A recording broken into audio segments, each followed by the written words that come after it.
Hello and greetings from Rwanda. I'm Professor Lane Munir and I'm a gender violence researcher. For the UN's International Day for the Elimination of Violence Against Women, I'd first like to highlight that the single most significant challenge to eradicating gender-based violence is our inability to recognize different types of violence and the way that they interact to marginalize women. Most everyone recognizes explicit physical violence, and there is diminishing acceptance of it, I think. However, we also need to recognize that not all harmful practices against women and girls are direct. For example, economic violence is any act that causes financial harm to women. It includes restricting women's access to income-generating work or banking services. It includes property damage and even denying women economic rights, such as child support.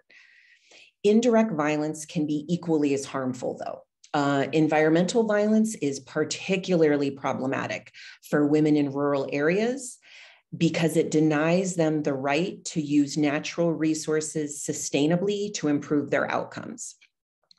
Structural violence across the world results from social structures that prevent women and girls from meeting their basic needs. This includes the sexism that hinders them in the workplace, traditional norms that keep girls out of school, poverty that restricts their access to medical care, and even psychological violence that damages their self-worth.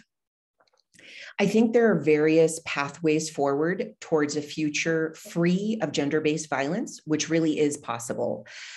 First, we must implement programs and policies in school systems to end violence against girls of school age.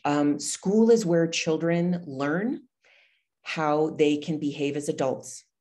It is the public space in which adults outside of immediate families have tremendous power to teach respect and gender equality.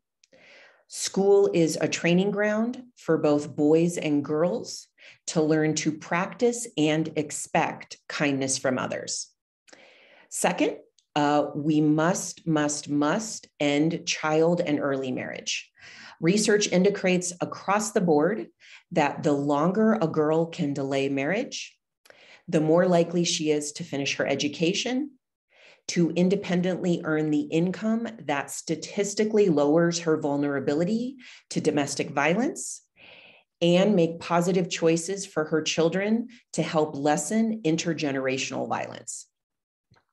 Third, I think we can train gender-based violence specialists in at-risk communities across the world.